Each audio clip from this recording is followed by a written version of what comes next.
Tonight on Reporting Scotland, hundreds of homes in Aberdeen will be demolished and rebuilt. It comes after they were found to contain a potentially dangerous type of concrete called RAAC, but residents say they feel betrayed and abandoned. One minute you've got a house for life, the next minute you're being told your house has been demolished. I mean, I'm a homeowner, what am I supposed to do? I'm not going to be able to get another mortgage. Also on tonight's programme, it's emerged the Scottish Government awarded hundreds of thousands of pounds to a fishing firm which may have been involved in trafficking workers to the UK. A former police officer is jailed for a 3-year campaign of violent and sexual abuse against his former partners. Well, I just want this all. It's at the back of my mind every night. Somebody do something. Almost 3 years since her home was partially destroyed in an explosion, Marie is still waiting on work on a replacement to begin. And coming up in the sport, the SFA say Scottish football is significantly underachieving its potential in youth development. Hello, I'm Laura Miller. Welcome to Wednesday's programme.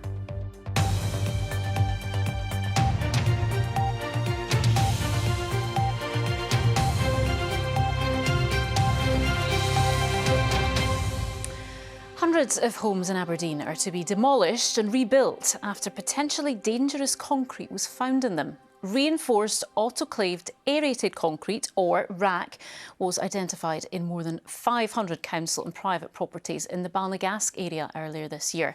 At a meeting today, councillors voted to begin the demolition process, then look at a rebuilding programme which could cost a total of more than £150 million and take many years. Residents, meanwhile, say they feel betrayed and abandoned. Our reporter Phil McDonald has more. A call for justice. Tenants and homeowners protest as councillors decide whether to demolish their homes. What's happening? Are they going to buy my house back? Are they giving me a house for it? Exchange? I don't know. To think, one minute you've got a house for life, the next minute you're being told your house has been demolished. I mean, I'm a homeowner, what am I supposed to do? More than 500 properties in Balnagasc in Aberdeen contain RAAC, a potentially dangerous concrete. 366 are council houses, the rest are privately owned. The council says it will buy back homes, but at their current market value following the discovery of RAAC. That's likely to leave many homeowners thousands of pounds out of pocket. After councillors decided to move ahead with the demolition, there were emotional scenes at Aberdeen Townhouse. Well, it's just sad for everybody, really, because everybody's put their heart and soul into their homes, making it a home for retiring, ready to retire. Who's to say down the line other council properties and they might find something wrong with them, and they've been in the same position as us. So I feel like for every council homeowner out there, really need to stand up and sign my petition, give us a bit of support, because this could happen to any one of us, and it's devastating. God, like I didn't work 3-4 jobs to save for a house to get chucked in a bed sit. And it's through no fault of our own, it is the council's fault, because they knew what the houses were built with. Yeah. The council said there was no perfect solution, but that doing nothing was not an option. I think what we've got today is a really balanced approach. We have taken into consideration the costs of re-roofing the properties for homeowners. We've taken into account any compensation that may be available to them through the rehousing programme. I know that people will be disappointed, but we will work with them on a one-to-one basis and hopefully find them a positive outcome.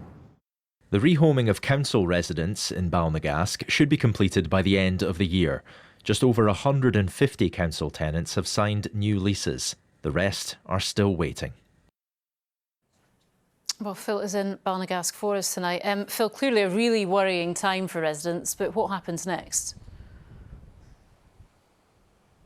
Well, one of the big unanswered questions tonight, Laura, is where the £150 million that's needed to fund this project is going to come from. The council has indicated that it will ask the Scottish and UK governments for a joint meeting to discuss funding support.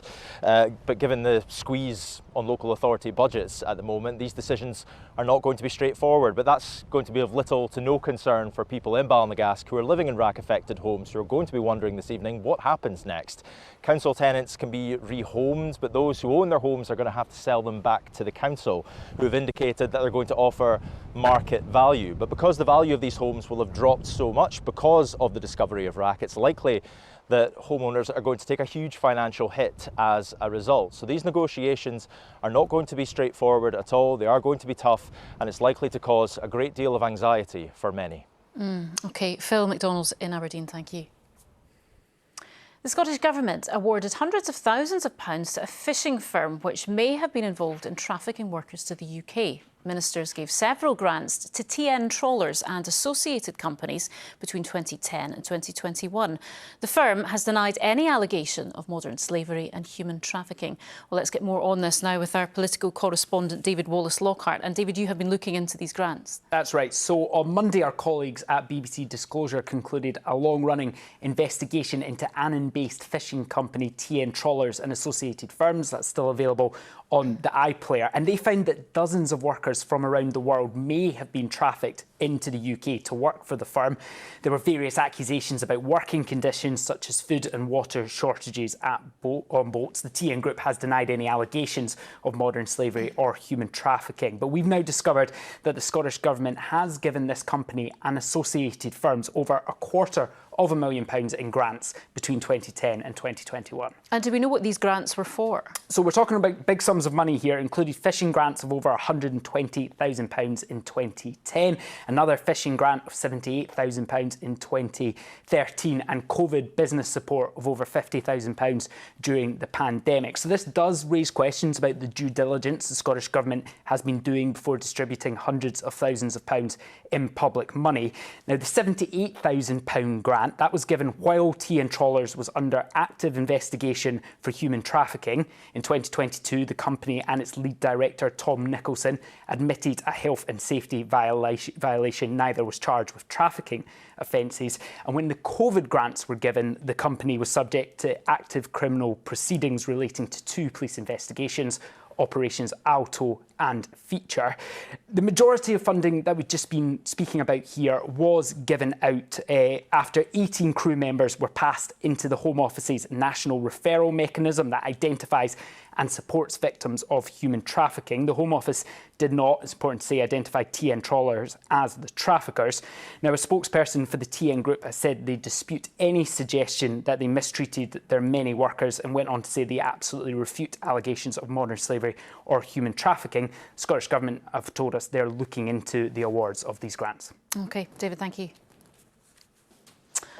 A former police officer has been jailed for 3 years and 9 months after subjecting 3 former partners to a campaign of violent and sexual abuse. Our reporter Suzanne Allen has more.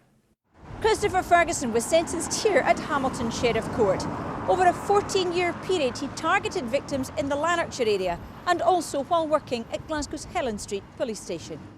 One woman was choked to her injury on various occasions, and he also disclosed intimate photographs of her.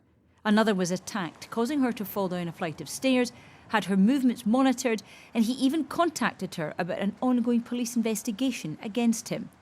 He subjected a third woman to repeated assaults and took away her mobile phone.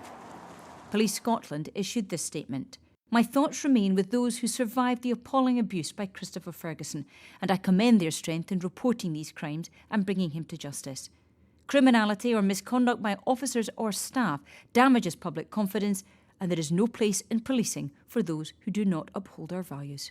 Christopher Ferguson will serve 3 years and 9 months in prison, and his name has been added to the Sex Offenders Register for 10 years. Suzanne Allen, reporting Scotland, Hamilton. Tributes are being paid to a 19-year-old law student from Lanarkshire who has died while on holiday in Ibiza. It's been reported that Emma Ramsey died after falling from a hotel balcony. A Foreign Office spokesperson has confirmed they are supporting the family of a British woman who's died in Spain and are in contact with the local authorities. The head teacher of the teenager's former secondary school, St John Ogilvie High School in Hamilton, said Emma had been an incredibly hard-working and talented pupil, and that their thoughts and prayers are with Emma's family at this time. 19 Afghan women have arrived in Scotland to complete their medical training after the Taliban stopped them from studying. The students were helped to secure Scottish university places after a campaign by the Linda Norgrove Foundation, named after the aid worker who died after being kidnapped in Afghanistan in 2010. Stephen Gordon reports. Arriving in Scotland to pursue a dream they feared had been taken from them. These women were studying medicine in Afghanistan until 3 years ago, when the Taliban returned to power and brought a halt to their university education. But suddenly our universities got banned. For 2 years we were staying at home, doing nothing for the improvement of the world or ourselves. It was so annoying. They give us the feeling or the sense that being a girl is a kind of crime. At the beginning it was like that, but my family helped me a lot to just, be kind of brave and strong in that situation. Very quickly, the Linda Norgrove Foundation began their efforts to bring medical students they were already sponsoring to Scotland to finish their degrees.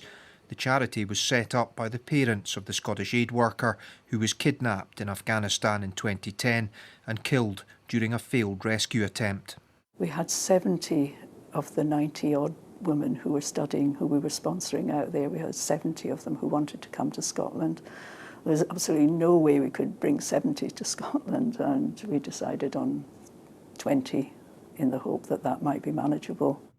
In the end, 19 students passed the tests, navigated the interviews and made the journey via Pakistan. They'll now take up places at 4 Scottish universities. Making it happen took more than 2 years, requiring cooperation between the UK and Scottish governments to provide them with the necessary visas and financial assistance. Being far from our family is not something easy, but they have taken themselves, I just think they're heroes. Removing the limits on their ambition is something the students say will be repaid with hard work. Stephen Gordon, reporting Scotland. The UK's first official consumption room for illegal drugs, including heroin and cocaine, will open in Glasgow on the 21st of October. The Safer Drugs Consumption Facility on Hunter Street in the city's East End will accommodate up to 30 service users at a time. People will be able to consume illegal drugs under the supervision of clinical staff in response to what authorities describe as a public health emergency of drugs-related deaths. Now, a woman who partially lost her hearing after a huge explosion almost 3 years ago has urged someone to do something after it emerged her house won't be rebuilt until next year. Marie McDowell's home, seen right here, was one of 4 either destroyed or demolished in air as a result of a blast in 2021, which left a family of 4 seriously injured. Katie Hunty reports. Yeah, mine was the first here. Marie McDowell's house was demolished after a huge explosion. It's hard to imagine what it was actually like. Almost 3 years on, work at this site to rebuild 4 houses still hasn't started. Not fair. This was the aftermath of the 2021 blast. Marie was sitting in her home 2 doors away. I just didn't know what had happened. This massive... it's fuzzy, but I just know I ran out. A family of 4 were seriously injured. Marie has also suffered health problems. I've lost hearing, no hearing this year, and partial hearing this year. So I now have hearing aids. I've got one in this one, but it's actually a transmitter. Any sound going there into this one.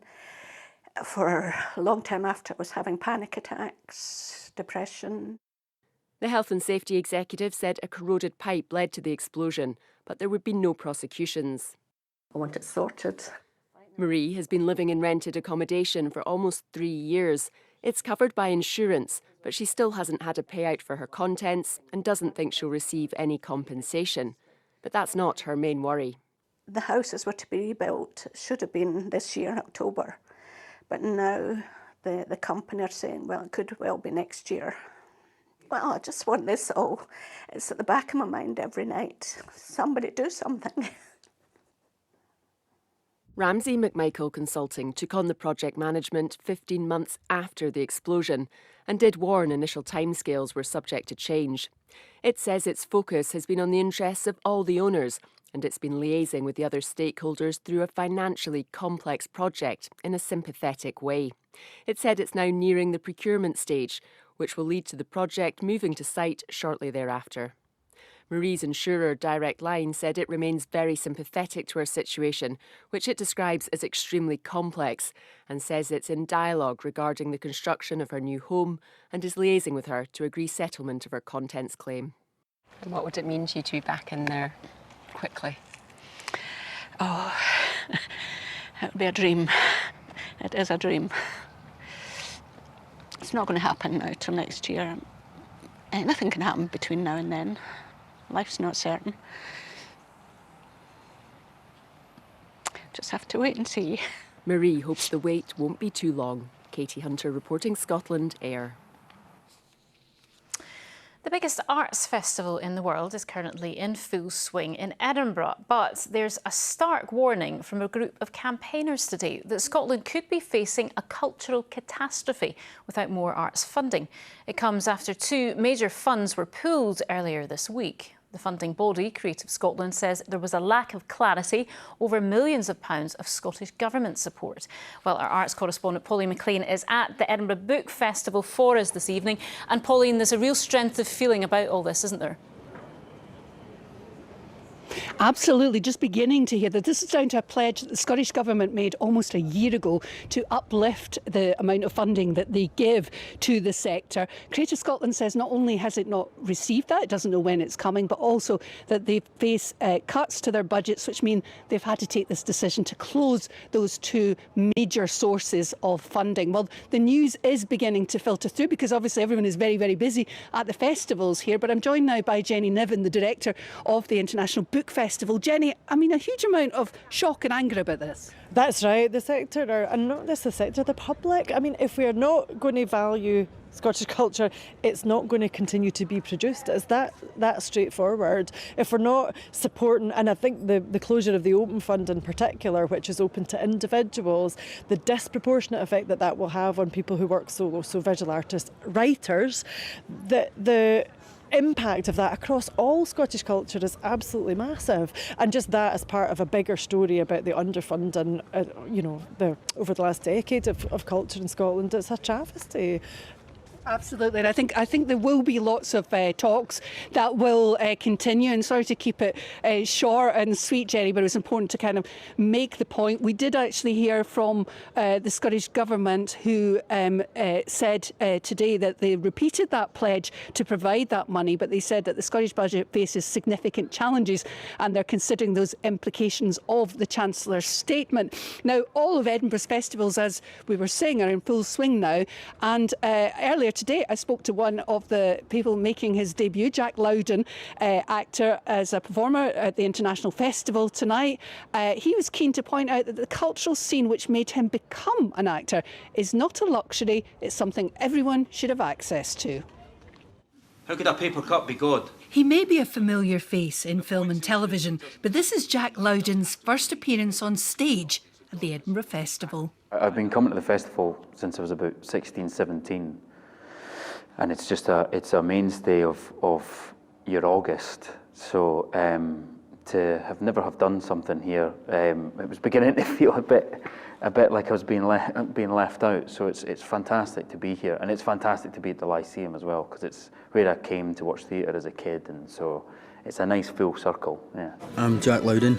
I'm playing Cammy. Full circle too for the National Theatre of Scotland, with whom he first appeared in the hit show Blackwatch. And it was just like everybody that saw that play, it was an unforgettable experience, and it really cemented in my head that I wanted to be an actor. I need to protect my grandfather. Today he has the pick of roles on stage and screen, and is nominated for an Emmy for his role in the TV show Slow Horses. But he says none of it would have happened without the encouragement he found in youth theatre in the Borders. It does wonders for people's mental health. It boosted, I wouldn't know what I'd be doing.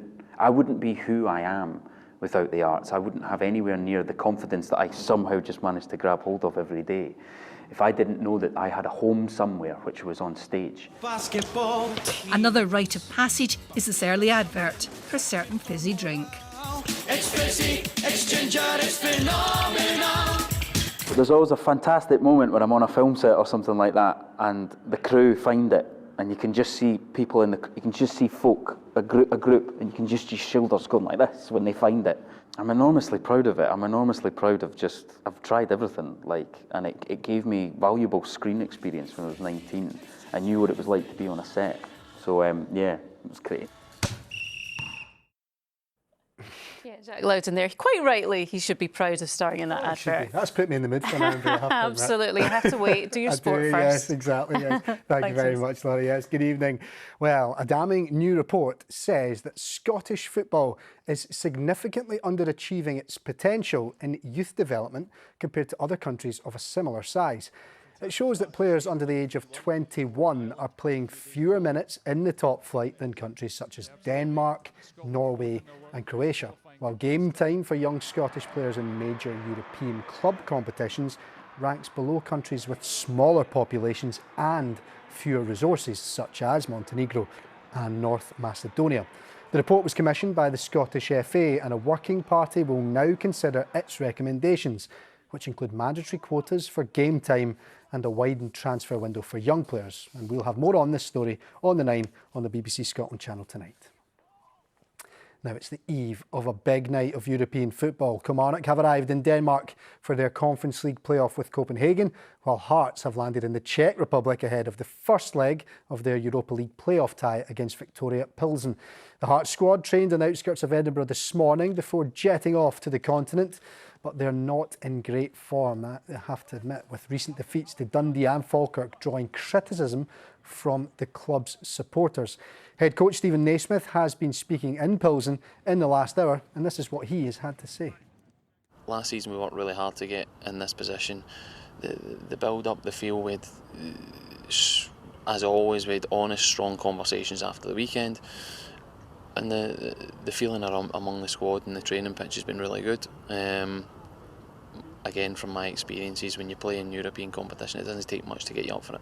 If you can't be up for these kind of nights, then there's no point of being here. Well, earlier I spoke to former Hearts captain Christophe Berra, who says while it could be a little too soon for Hearts to make that step up to the Europa League, the Jambos have the ability to beat anybody.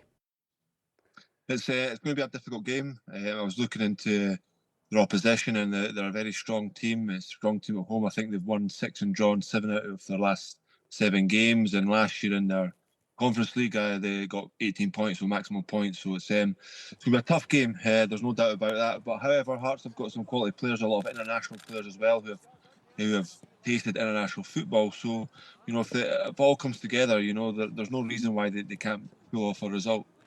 Do you think Hearts are good enough for the Europa League? We kind of hear this a lot about Scottish sides in Europe, about what tier of Europe is suited to them.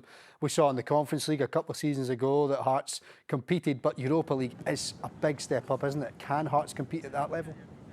Yeah, it's a massive step up. Some of the clubs in there are very big, historic clubs, and I think that's what Hearts aspire to. Is it maybe a bit too early just now? Probably. However, if they keep on finishing third in the league and maybe pushing for second and get all that money that comes in with it, they can strengthen their squad. I think last year it was tough. However, it's something that I think all the players in the squad will be looking forward to. Absolutely, because on the other side of that, it's an incredible opportunity to get there, isn't it? I mean, you look at some of the teams that Hearts have avoided playing to get here, and no disrespect to Victoria Pilsen, but to avoid the likes of Ajax and stuff, it's a great opportunity to actually get into this group stage. Yeah, I think no disrespect to the opposition. On paper, they're not in the same calibre as an Ajax historically. At the moment, they might have a better team. They've been performing well. I think going over there, they want to try and not concede. Minimum get a draw, and if you can do that, or worst case scenario, maybe a 1-0 loss, and come back at home. And as we've seen in the past at Tynecastle, on their day, they can beat anybody. Finally to golf, and former Open champion Katrina Matthews says this year's event at St Andrews will be her last as the world's top players prepare to tee it up for tomorrow's first round. Matthew won the title in 2009, and this year's championship at the Old Course will be her 30th consecutive appearance in the major. And what a fitting venue too, the home of golf. You know, you want to be, I mean, not that I've got no illusion, I'm not going to be winning the event, but I think a goal for me this week would be to try and make the cut. And you don't want to come and keep playing in the event when you're not competitive. So it just felt, being in St Andrews, you know, in Scotland, the home of golf, what better place to play my last one. And we look forward to watching it, Laura. That's Good stuff. Go and get your iron brew. Thanks. Cheers. Finally, before we go to the weather, the largest Scottish freshwater pearl in living memory has been sold at auction. Discovered in 1967, it was named after its founder, William Abernethy, who was Scotland's last pearl fisherman.